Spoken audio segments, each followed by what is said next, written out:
Okay, I want you to picture something for me. Close your eyes for a second. Well, all right, don't do that if you're driving. Please don't. But if you can, picture a school-ready 4-year-old. Just what do you see? I think I can guess what most people see. I bet you can. It's this tiny, maybe bespectacled kid sitting at a desk, right? Holding a pencil perfectly, filling out a worksheet. A little miniature employee, that's the image. I don't- And it's the source of so much anxiety for parents and for educators too, honestly. It is. My blood pressure goes up just thinking about it. But here's the kicker, and this is why we're doing this deep dive today. That image, it's basically wrong. According to this massive stack of research and curriculum documents we have here, it's just wrong. It's not just wrong, it's actually the opposite of what the experts say we should be looking for. That is a bold claim. But we're going to back it up. Today we are diving into school readiness before foundation. What actually matters. And what doesn't. And what doesn't. We've got clinical reports from the American Academy of Pediatrics. We have specific curriculum docs from SCSA here in Western Australia. Papers on, what is it, age-appropriate pedagogies? It's a heavy stack, but the mission is really simple. We're here to debunk that myth of early academic drilling and uncover the big 5 traits that actually predict success. And I'm guessing perfect pencil grip is not on the list. Spoiler alert, it is not. Okay, let's unpack this. Because I think for a lot of us, readiness just feels like skills. Can they read their name? Can they count? If my kid can't, but the neighbor's kid can, I feel like I'm failing. But we're asking the wrong questions. We absolutely are. One of the parent guides we have from the WA curriculum, it explicitly lists what is not required. Oh, give us the list. What can we stop worrying about? Okay, so it says children do not need to read independently. Wow. They don't need to write sentences. They don't need to complete worksheets or know all their letters and numbers. And this is the big one. They do not need to sit still for long periods. That last one is going to be a huge relief for so many parents. Oh, But, okay, let me play devil's advocate for a second. go for it. If they don't need letters or numbers, they don't need to sit still, what is readiness? Is it just like showing up? Not quite. The research defines it differently. It's not what content have you mastered. Yeah. It's are you prepared to participate? It's all about being able to learn in a group environment. And the clinical reports show that long-term success is predicted way more by social and emotional skills than early academics. So you could have a kid who can write their name, but has a total meltdown if they have to share. Exactly. And another kid who can't write a single letter, but knows how to, negotiate for a turn on the slide. Who's more ready? The second child. Oh. Hands down. Because school can teach that kid to write easily, but the first child, the one who can't regulate, they're going to be so stressed they can't even access the learning. That brings up a term I saw in the AAP report, toxic stress. That sounds really intense for a 4-year-old. It is.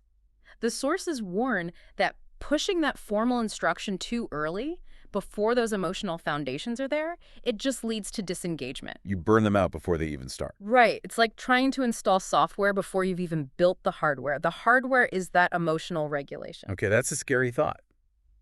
So let's talk about building the hardware. The sources talk about these big 5. Where do we start? We start on the inside. Number 1 is emotional regulation. And this doesn't mean the kid never cries, right? We're not looking for a tiny stoic philosopher. Definitely not. If your 4-year-old is a stoic philosopher, something is very wrong. No, the sources are really clear on this. It doesn't mean regulating independently. It means coping with frustration, with support. With support. That's the key phrase. It is. It's about recovering after getting upset. It's tolerating the tiny tragedies, like getting the blue cup instead of the red one. The wrong cup tragedy. I have seen international relations break down over the color of a cup. It feels that high stakes to them. And readiness isn't about not getting upset about the cup.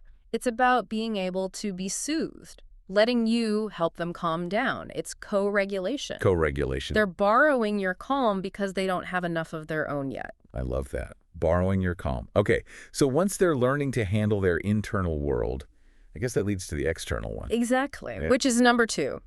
Social participation. School is a group activity. Right.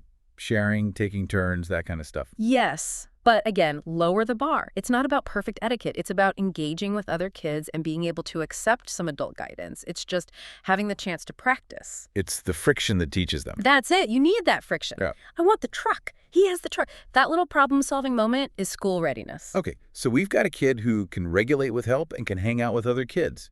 Now we need them to, actually want to learn things. Which is number 3. Curiosity and confidence. This is the engine. The AAP report says a bored child will not learn well. Readiness is about the willingness to try. So it's the difference between a kid who's like a little scientist and one who's just a task completer. Perfect way to put it. The task completer does the worksheet. The scientist is turning over rocks to see the bugs. And an engaged kid will learn the academics easily. A bored one won't. And I'm guessing you need a way to express all that curiosity. Which brings us to what the sources call the super skill. Number 4, oral language. Seriously, if you take one thing away today, let it be this. Oral language is the strongest predictor of later reading and writing success. Stronger than knowing the alphabet. Stronger than knowing the alphabet. Because you cannot read what you cannot speak or understand. Writing is just speech on a page. If a child doesn't have the vocabulary in their head, the letters on the page are just meaningless squiggles. The sources mention phonological awareness a lot. It sounds a bit like jargon. It does, but think of it this way. Can you listen in the dark? Listening in the dark. Yeah. If you turn off the lights so you can't see any letters, can the child hear that cat and bat rhyme? Can they clap out the beats in elephant? That's phonological awareness. It's all about the ear, not the eye. That makes so much sense. So forcing flashcards on them before they can hear the sounds is skipping a step. A huge step. And the best way to build it isn't with an app. It's what the research calls serve and return conversations. Like a game of tennis. Exactly like tennis. The child serves by pointing or saying something. Look, doggy. The adult returns by noticing and adding a bit more. Yes, that's a big brown doggy. He's wagging his tail. It's that back and forth. It sounds so simple, just talking. It is simple, but it's also incredibly powerful. Okay, that brings us to the last one. Number 5, attention. We already said it's not sitting still, so what is it? It's engagement. It means being able to stick with an interesting activity for a bit and, crucially, being able to return to it after a break. So building a block tower, getting a snack, and then actually coming back to finish the tower. Yes. That's it. That shows planning. It shows executive function. Yeah. And it develops through doing things, not through being forced to sit still. Okay, so knowing the alphabet backwards didn't make the top 5. But here's the big question. If we're not using worksheets, how are these things actually learned? The mechanism is play. Play. I know, I can almost hear the collective sigh. Play sounds like a break from learning. But the American Academy of Pediatrics is so clear on this. Play is not frivolous. It's the biological engine of learning. Okay, but play is a huge term. Are we just talking about, like, throwing them in the yard and hoping for the best? That's one kind. But let's look at the biology.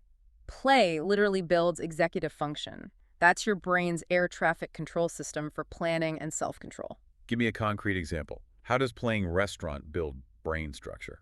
Okay, think about a game of Pizza Shop. First, you have to remember the order.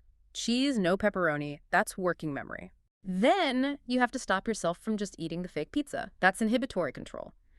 Then the customer changes their mind and wants pasta instead. That's cognitive flexibility. Wow. Okay, so they're running this really complex simulation in their heads. Exactly, and they'll do it for an hour. But if you said, okay, now we're going to practice self-control, they'd be done in 10 seconds. So that brings up this other concept from the sources.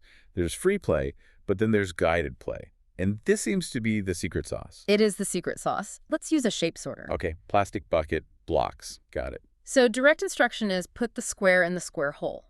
You're doing the thinking. Free play is handing them the toy and walking away. They might figure it out. They might throw the blocks. Probably throw the block. Probably. But guided play is sitting with them and saying, I see 4 corners on this piece. Which hole looks like it has 4 corners? Ah, I see. So you're not giving them the answer. You're giving them the tools to find the answer. You're injecting the vocabulary and the concepts into something they already want to do.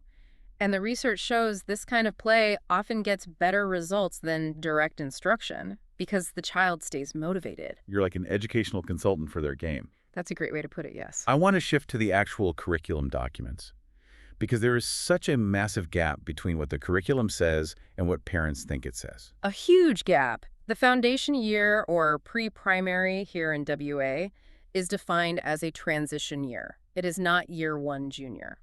So if a parent is panicking that their kid isn't reading fluently, what does the document actually say? It says, relax. The expectation is that they enjoy stories and rhymes, they notice sounds and words, that phonological awareness thing, and they recognize some letters, usually in their own name. That's it, some letters. That's it. No fluency tests, no spelling tests. And what about math? Because I've seen workbooks for 4-year-olds with addition problems. Yeah, put the workbooks away. The curriculum asks for them to count small collections, to use words like more, less, same.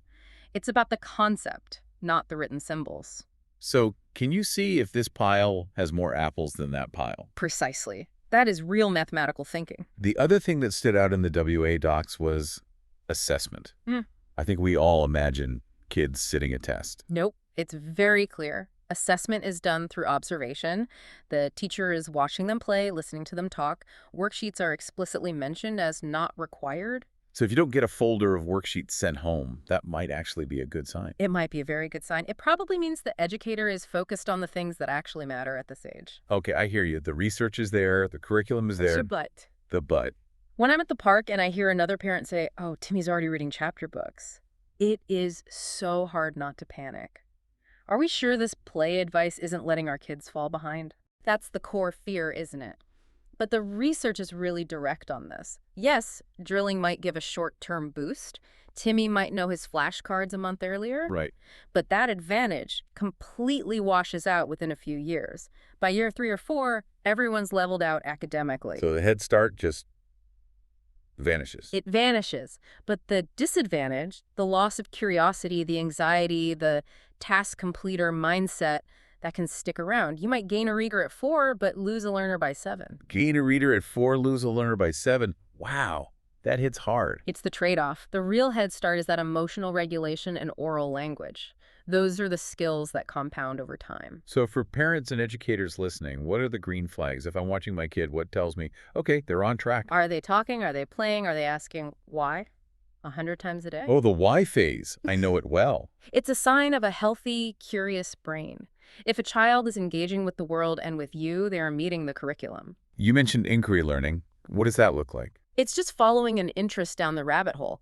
Let's say a kid finds a snail. Okay, a snail. A coverage model is, that's a snail. S is for snail. Move on. Check the box. Right. Inquiry learning is stopping. It's building a little house for the snail. It's wondering what it eats. It's counting its rings. It's asking why it leaves that slimy trail. And just like that, you've done biology, engineering, math, and language, all from one snail. And because the child chose it, their attention is locked in. You don't have to force them to sit still. It all just makes so much sense. We have the pediatrician saying play builds the brain, the researcher saying social skills predict success, and the curriculum docs saying back off the formal academics. It's a rare moment where everyone agrees. The doctors, the researchers, the government, they're all saying the same thing.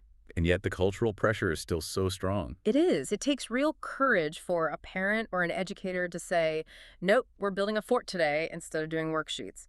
But the science is on the side of the fort builders. The science is on the side of the fort builders. I love that. So stripping it all back, true readiness is about packing their emotional and social toolkit, not filling an academic database. That's the perfect summary. You're building the foundation, not the roof. And the curriculum agrees.